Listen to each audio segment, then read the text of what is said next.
I, 18 female, am about to graduate from high school and things have been weird at home for a while, but now everything's kind of blown up.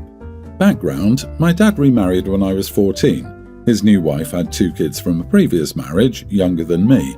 From the start she was polite but cold, never rude but definitely distant. She always seemed more relaxed and affectionate with her kids, which hurt, but I figured maybe that was just natural. But whenever I came into the room, she stopped laughing and looked at me as if I were a danger of hurting her or her children. For years, I felt like I was walking on eggshells around her. I tried being friendly, helping with her kids, giving her space, etc., but it never felt like I was truly welcome in my home. It hurt, but I got used to it. But something changed this past year. I don't know exactly what triggered it, but stepmom started acting different, more present, kinder. She started checking in on me, inviting me to sit with her and her kids more, even standing up for me when my dad would snap or criticize me. And that's when things started to click between us. Turns out my dad had told stepmom a lot of stuff about me when they first got together. Things like I was manipulative, dishonest, moody, lazy, and emotionally unstable. Basically, it made me sound like some troubled, dramatic teenager who couldn't be trusted. I found this out because I overheard them fight about it. She apologized, said she realized how wrong she'd been and how my dad was constantly nitpicking, belittling and controlling, and how she never saw it clearly until she started watching how he treated me versus everyone else. They divorced about 2 months ago. My dad expected me to stay with him. Legally, I could do what I want since I'm 18, but I told him I wanted to live with stepmom. It caused a whole explosion. He said I was choosing a woman who never even wanted me, that I was turning my back on my real family. His parents, my grandparents, called me ungrateful. Even a few family friends said I was being disloyal and just trying to hurt him.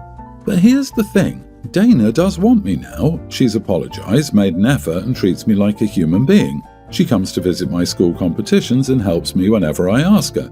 My dad hasn't taken a genuine interest in me in years. She listens. She makes space for me. She showed me what it feels like to be safe. So, am I the idiot for choosing to live with my former stepmom instead of my dad? Edit: I went to a boarding school for most of my high school time. I could have come home on weekends, but I stayed there for most of the year because I felt unwelcome at home. I only came home during the holidays. During my senior year, however, I couldn't go back because my father thought the boarding school would only make me feel entitled. I would think of myself as better than the rest of the family. But that wasn't true at all. How would he know? My father hasn't taken an interest in me in years. I bet he doesn't even know what sport I like to play or my best friend's name. He only started to pretend to care when I chose to live with stepmom. Not the idiot. Well, honestly, even if others call you disloyal, ask them why you should stay. After all, your dad said things X, Y, and Z about you, so he should be glad to be rid of such a horrible person. And they should be glad you're now a burden for your ex-stepmom. Also, loyalty goes both ways, and your dad has always been a manipulative idiot, so now you're just matching his energy. You need to learn to stop caring about what insignificant people think, and people who would rather have you with such a person just for the looks are insignificant. Their opinions do not matter. He didn't think 3 years of boarding school would make you entitled, but 4 would. He probably couldn't afford it, so he made it sound like you were the problem. Girl, go live with your stepmom with a clear conscience and block everyone else for a while. It probably took that long for her rose-colored glasses to come off on her relationship, and she started to see that all of the flags that he had been waving for years were bright red. Agreed. Dana sounds like a decent woman who was manipulated and gaslit by your dad, and it took a while for her to see the truth. He married a woman and immediately turned her against you for absolutely no reason, ensuring that you would have little to no relationship with the woman he chose to be your stepmother. Get away from him and stay away from him as far as I'm concerned. Everyone involved is in their 50s. I hosted a big backyard get-together last weekend for my wife's birthday, and there are about 30 of us. We live in a suburban neighborhood where most houses have good-sized yards. Everyone in the neighborhood has a friendly relationship, but not necessarily super close. My next-door neighbor named Glenn travels a lot for work. His backyard is really nice with patio furniture, umbrellas, a propane fire pit, etc. I've complimented it before and helped him haul the furniture in once during a storm, so we're on good terms. He's also borrowed shovels, rakes, etc. that we've had in the yard when we weren't home, letting us know later. No problem, no biggie. I realised we didn't have enough seating the day before the party. Rental companies were all booked. First nice weekend of spring here, and we didn't want people standing around. Glenn was out of town, car gone, lights were off for days, and his gate was unlocked. I figured it wouldn't be a huge deal to temporarily move a few of his chairs and one of his smaller tables into our yard for the party, to be returned ASAP. We took care not to damage anything, wiped it all down afterwards, and put it back exactly where it was the next morning. Or so I thought. Must not have been exactly where, though, for what follows. I didn't think anything of it. Monday, Glenn knocked on my door looking angry. He asked if we'd taken his stuff. I told him we had, explained why, emphasised that nothing was harmed and that obviously we would have asked him if he was home. He told me that it was completely out of line and I quote, a massive invasion of his property, even though nothing was broken or missing. I tried to smooth things over, said it wasn't like we were strangers and that if the roles were reversed, as in the past with things he'd borrowed when we weren't around, I wouldn't have cared. He said that was irrelevant and now he doesn't want us on his property at all. My wife and I think he's being dramatic, but obviously he's upset for a reason, so maybe there's something I'm not seeing. You are the idiot. You really shouldn't be letting yourself into someone's backyard and dragging out their furniture even if you took care to return it. This is much more invasive than borrowing a shovel leaning against the house. Why couldn't you have just called or texted him to ask? You didn't have his number or any way to contact him to ask. You're not just the idiot, you're an HOA violation in human form. You took your neighbour's patio furniture without asking, threw a party with it, and then acted confused when he was angry. That's not borrowing. That's trespassing with extra steps. Glenn's not dramatic. He's setting a basic boundary after you treated his yard like Party City. Next time, plan better or sit on the ground like a responsible adult. Oh, and I didn't see the bit where you apologised to him. This is just the strangest case of main character syndrome I've ever seen. You've convinced yourself you were justified in stealing your neighbour's property for your party, not borrowing. The fact that you put it back is not proof of the borrowing. You had no permission or right to do this. Also, you tried to set it up to look like it never happened. Why? If you were justified in doing this, why would it matter if your neighbour found out about this? You're friends in your mind, right? Wrong. You knew you were wrong, got caught, and are now doubling down. Unbelievable. I, 33 female, and my husband Tom, 35 male, have had no contact with most of his family for 3 years. Within those 3 years, I've had twin boys, which has made my mother-in-law try to get back in contact with me. There's a lot of history, but here's a summary of why Tom and I are no contact, and it all revolves around Tom's ex, who we'll call Talia. So, I'm Indian American and Tom is white. He comes from a traditional family and grew up in a small town. Talia was mother-in-law's best friend's daughter, and they were the small-town romance everybody envied. However, upon meeting in college, Tom and I just clicked on a platonic level, and to be honest, I didn't even have feelings for Tom until 4 dates in. I guess you could say he had an emotional affair, but he never did anything physically romantic until he broke up with Talia. Talia remained in contact with his family since she had been, according to mother-in-law, the daughter she always wanted. Keep in mind, Tom has a sister. But Talia is more of a homemaker, while my sister-in-law, who's an absolute angel, and I have always been more career-focused. Talia had been at every holiday, family gathering and get-together since the very start of the relationship, and at first I paid it no mind. I was civil to Talia because my mother-in-law made it clear Talia mattered to her, despite Talia's blatant distaste and disrespectful attitude towards me. That changed at my weddings. We had 2 and my parents footed the bill for both. The dress code was simple, aside from the rule that there was no white or wedding party colours, nobody was supposed to wear red. I know that red means you slept with the groom, but more importantly, red is a bridal colour in my culture. I wore a red lehenga and sari to my Indian wedding while she wore an eggshell off-white dress. Keep in mind, white is worn at funerals to represent purity in my culture. That got my aunties and cousins talking, but I still had a blast since I really didn't care. I did care when she showed up to the American ceremony in a floor-length apple red gown with a slit going up the leg. It was a bridesmaid's dress and it violated the dress code. My sister-in-law, along with Tom, went to tell her to change. After a hushed argument, she left and came back in a tea-length green gown. I assume she just wanted to see if she could get away with it. Apparently my auntie saw this too, which meant Talia was subjected to stares, whispers and backhanded giggle fits throughout my whole American wedding.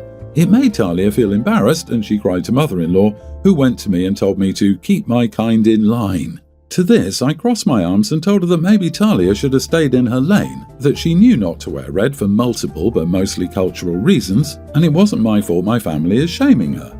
It isn't my fault she became cannon fodder for my gossiping gaggle of a family. Yes, I said those words since that is what my aunties are. Those were the consequences of her actions.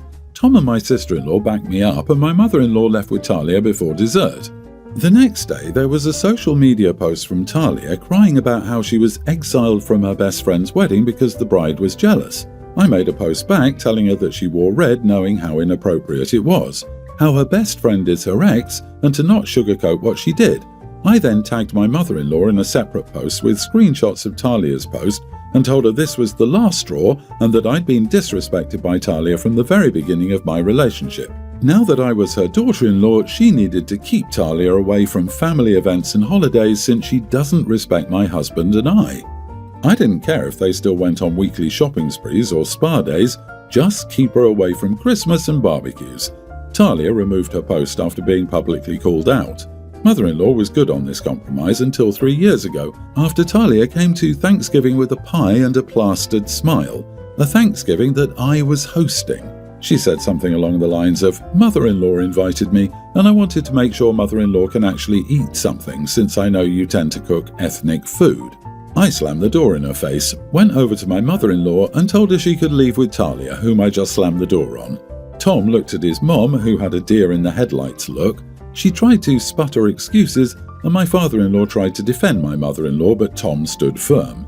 He said they had lost access to him and any extension of him since they chose Talia. My in-laws, aside from sister-in-law, left and we haven't spoken since. Fast forward to last week, I got a text from an unknown number, and it was my mother-in-law. She said she saw a picture of my boys from a mutual friend's post and wanted to reconcile. She said she'd keep Talia away this time, and since she got cut off, she's been in minimal contact with Talia anyway. Her Facebook begs to differ.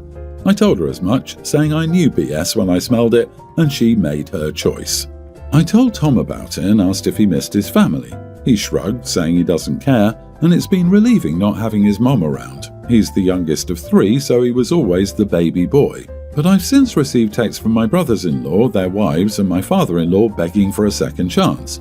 She always wanted to be a grandma, and I feel like I'm robbing her of a chance. Her other sons haven't had children yet, and sister-in-law cut her off when we did. But you can't undo nearly a decade of disrespect with wishes and wants, and Talia is still in the picture, so I'm skeptical about how long that promise will last. I feel like I'm being callous, but there are so many stories I can tell about Talia's disregard for Tom's boundaries and mine, and I don't want to welcome a storm into my house by opening up the gates. Am I the idiot for telling my mother-in-law she made her choice after she kept my husband's ex around? Edit, I want to clarify Tom did not cheat on Talia with me. Tom broke up with Talia after a few platonic hangouts with me. That is why I said you could call it an emotional affair, because you could argue it was one loosely. Tom only asked me out after he broke up with Talia, and I accepted after he confirmed, via texts, he had broken up with her while visiting home for the weekend. There was no overlap between Talia's relationship and mine with Tom. Not the idiot.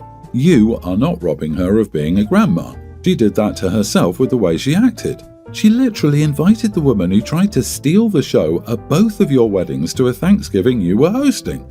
And that cow literally had the nerve to hit you with a racial insult about your cooking. OP, you don't need these people in your life or your children's lives. Ignore them and get the best revenge by living your best life without them. P.S. Good on you for slamming the door in her face. The best part of the story is how Tom is standing by you all the way and he seems relieved to not have to deal with his mom's bull. The worst part is the daughter she always wanted when she has an actual daughter. Mother-in-law is a serious idiot. Do you really want her in your kids' lives for the brief period while she behaves and then try to explain what happened to grandma when you have to shut her out again? As someone who only had one set of grandparents because the other set had been cut off for being idiots, your kids aren't going to miss anything.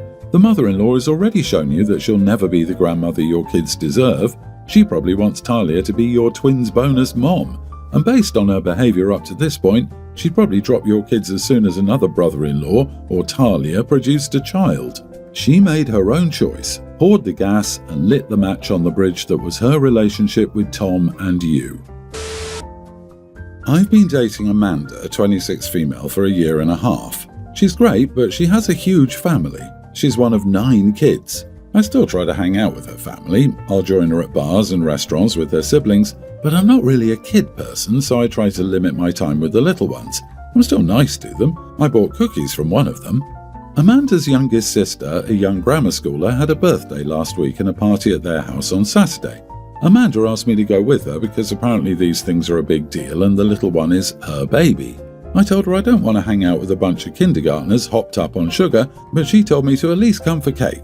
I told her I'd try, and we left it at that. She started texting and calling me during the party, demanding to know where I was. I told her I had no desire to attend a party full of screaming grammar schoolers. I heard the screaming through the phone, and she got mad, saying I told her I'd come. I reminded her that I never said I'd be there, and I explicitly told her multiple times that I didn't want to go. At that point, she told me if I didn't show up, we were over. I didn't go to the party, and she hasn't spoken to me since, except for a text saying her older brother would be at my apartment to get her stuff. Now my friends are saying I'm an idiot and I could have sucked it up and gone to the party for her. Am I the idiot for skipping the birthday party? You are the idiot. This is the hill you want to die on? LOL. She invited you to spend time with people that are important to her, and you do you now. Her only mistake was moving in with you in the first place. As a woman in a big, close family, it's hard to fully admit that whether a partner shows up to family events or not signals to her family whether she's with a good guy. She doesn't want him there to mingle with young kids. She wants him in the corner with her favourite cousin, talking about how lucky he is to be dating her.